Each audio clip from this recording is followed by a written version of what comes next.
इतना सुरक्षा होखला के बाद भी शत्रु महल के भीतर प्रवेश कैसे कर गईले? एकर अर्थ जरूर के वो आपने आदमी बा, हमनी साथे विश्वासघात कर रहल बा।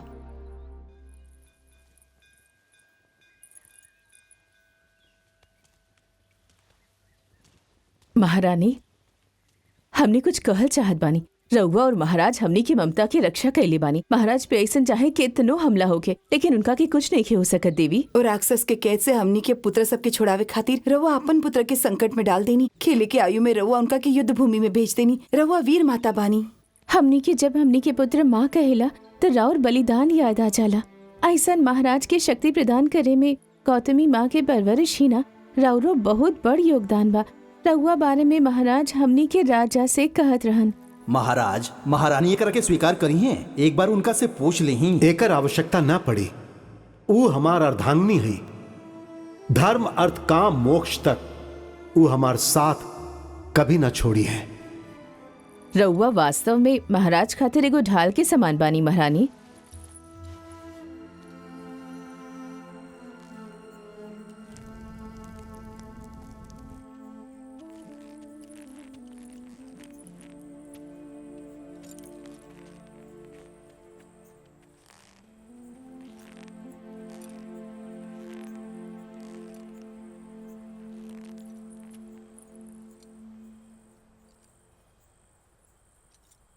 वाशिष्ठी, आंसू भी पहचान लीला रउआ। आंसू खातिर नैहर होखेला, आंख खातिर ससुराल, और दोनों हमरे हाथ। रउआ कहले रही रउआ चल जाई। युद्ध से डेरा कि हम भाग जाए वाली कायर ना है महाराज। अब हम वीर माता बनब। अच्छा, कब से बनब? आज से युद्ध में जब रउआ तलवार पकड़े रहे तब हमार पुत्र पिता के हाथ थाम के एगो योद्धा की तरह वीर यात्रा करे रहे।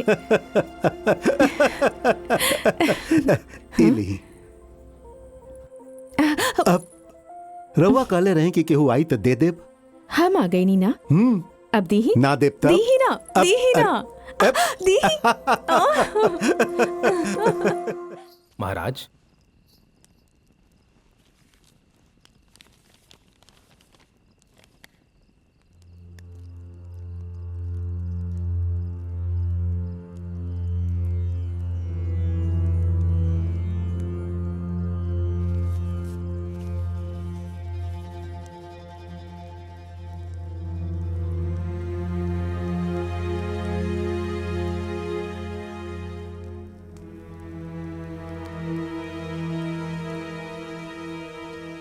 हमार मित्र, वाह, अद्भुत बा शिल्प सौंदर्य। ये मूर्ति हमरा के हमार भाई मधुर के याद दिला रहल बा।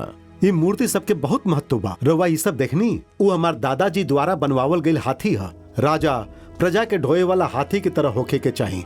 हाथी के पीछे हाथी, हाथी के पीछे हाथी, ऐसे अनंत हाथी होखेले। अंतिम हाथी के पहला हाथी के चेहरा भी ना दिखेला, लेकिन ओकर चाल ना बदलेला, ना राह बदलेला। विश्वास बहुते बड़ चीज है। पूंछ पकड़े के जगह सूंड ना पकड़े के चाहिए। बहुत अच्छा मित्र। यही से एगो दूत के भी हमें बात के अनुसरण करवाविला। बीच में अगर एको हाथी बुरा भइल तो सब समाप्त हो जाला।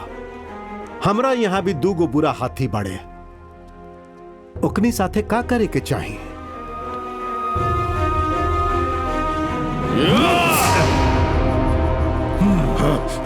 पहले सिकंदर और अभी डेमेट्रियस ही सब लोग ये हमने के देश के अपन देश के सैन कक्ष समझे का? तू विदेशी सबसे हाथ मिलौले रहा कि ना? शत्रु महल में प्रवेश कर गए में तू उनकर सहायता कैले रहा कि ना? पराजित कैनी, समझ में ना आइल। क्षमा कैनी, फिर भी समझ में ना आइल। आगे अब समझे की आवश्यकता नहीं है।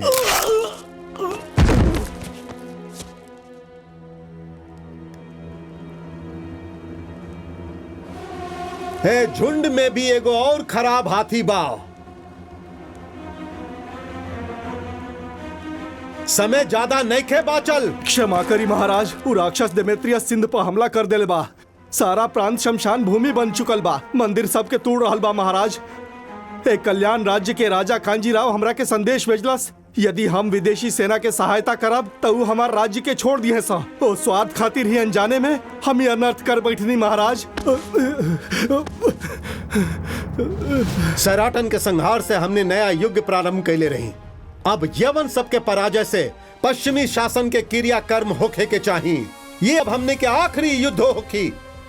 अब तक हमने लोग के क्षमा कैनी, लेकिन अब क्षमा ना कैल जाई। नया निर्माण कैल गई अपन भारत देश के हमनी वो विदेशी सबके रक्त से अभिषेक करब। सामने आइले तो मृत्यु दिहल जाई, ना आइले तो ढूंढ के दिहल जाई। चाहे जे भी हो जाए, हमनी देश के गर्व बढ़ाई। जय हो के अखंड भारत के, जय हो के अखंड भारत के, जय हो के अखंड भारत के। युद्ध में जाए के तैयारी कर जाए।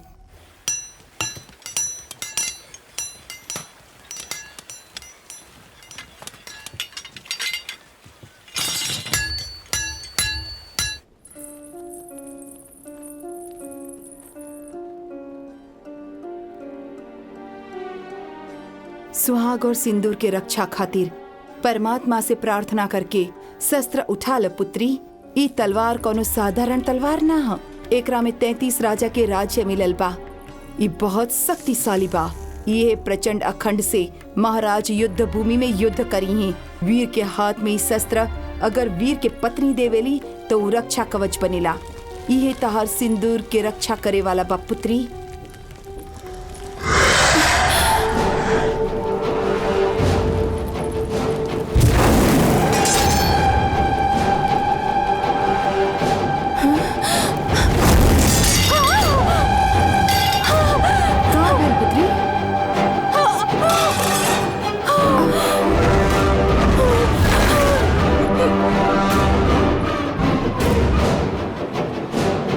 यदि देह नीला रंग में बदलत रहे तो चक्रवर्ती के साथे जरूर कोनो दुर्घटना होखे। शस्त्र असत्य संकेत ना देवेले, वो हमेशा सत्य ही संकेत देवेले। भूमि जन्म देवेली, अग्नि जलावेली, जल सुखावेला, वायु भाप बनावेली और वायु ही मनुष्य के आयु बढ़ावेली। मनुष्य के भांति तलवार बोल नहीं खे सकत, शुभ अशुभ के संकेत जरूर देवेला। यदि महाराज युद्ध में गईले तो अनर्थ हो जाई और का होखी हम नहीं बता सकत।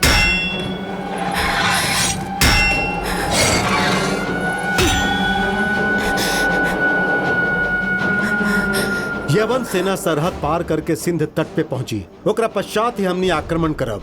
उहे हमने के युद्ध भूमि होखी और विदेशी सबके मरण भूमि। उनका पहुंचे से पहले हमने के अपन सेना के साथे वही पहुंचे के होखी।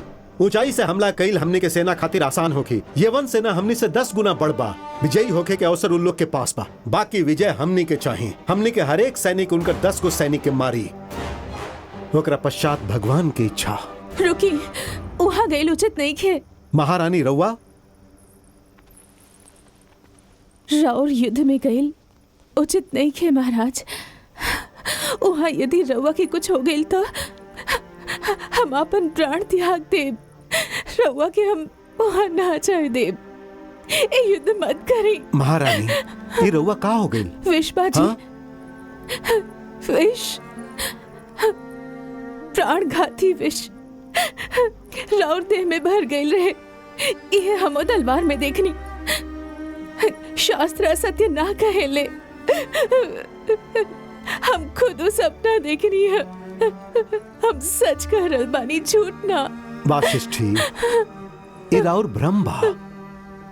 हमू एगो सपना देखले रही। स्वप्न? हाँ, सपना।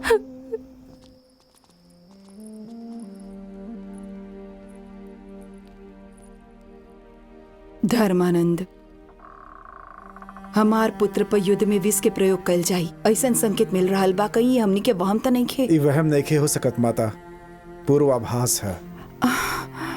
रहुआ सहायता करी।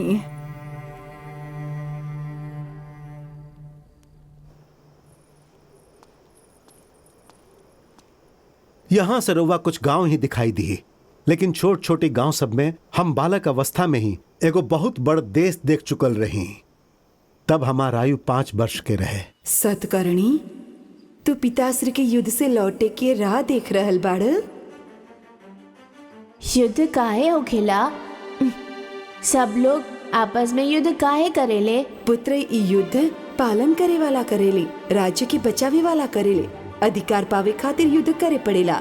एगो राज्य दूसरे राज्य पर, दूसरे राज्य तीसरे राज्य पर। इतना राज्य की का आवश्यकता बा? अगर सब मिलके एक ही राज्य बनावस त फिर ई युद्ध कभी ना होगी। इस सब करे खातिर कोनो वीर के जन्म लेवे के पड़ी। हम ले बानी। अच्छा हाँ माता, सब राज्य के मिला के हम एक के राज्य बनाए। फिर एक के युद्ध होखी, फिर एक के युद्ध वो होगी। हमनी के होखी। वो हमनी के होगी। एक के राज्य होखी, एक के राज्य होगी। वो हमनी के होखी।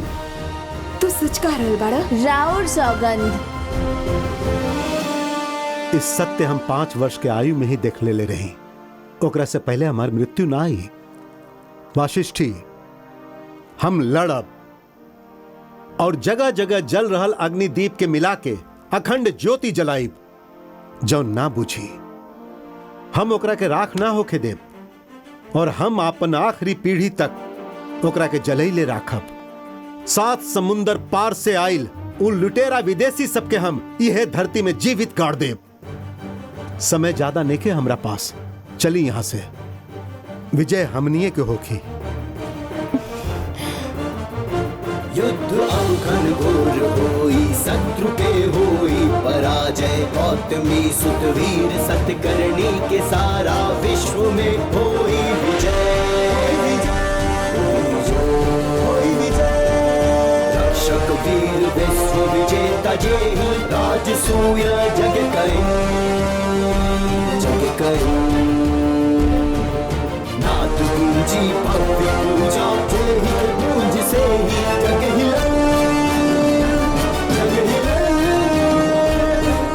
सब ही युद्ध जीता नहीं डरो, मातृभूमि के खातिर प्राण के बलिदान दे।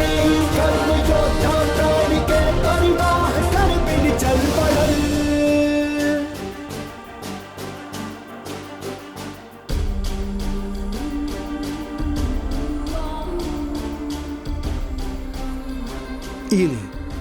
आचार्य धर्मानंद जी आप खातिर भेजले बाड़न। महाप्रसाद। संकट ज्ञात होखेला के पश्चात भी भेज रहल बानी। रउआ सतर्क रहे के होखी। हम जाना तनी रउआ पे का बीत रहल बा, किंतु हमार गैल आवश्यक बा माता। राउर पुत्र पराजित ना होखी। जियत रह, विजयी भव।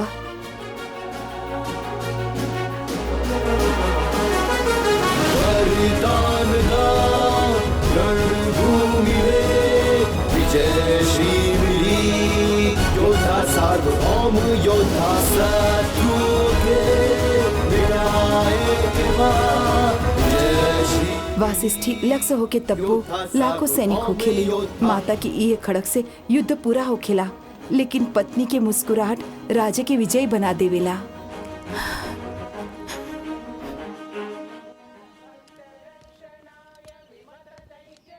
रुकी,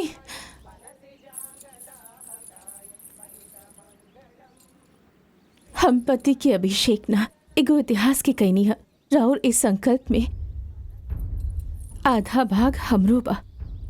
ई रउआ स्मरण रखब। श्री मंगल विजय भव।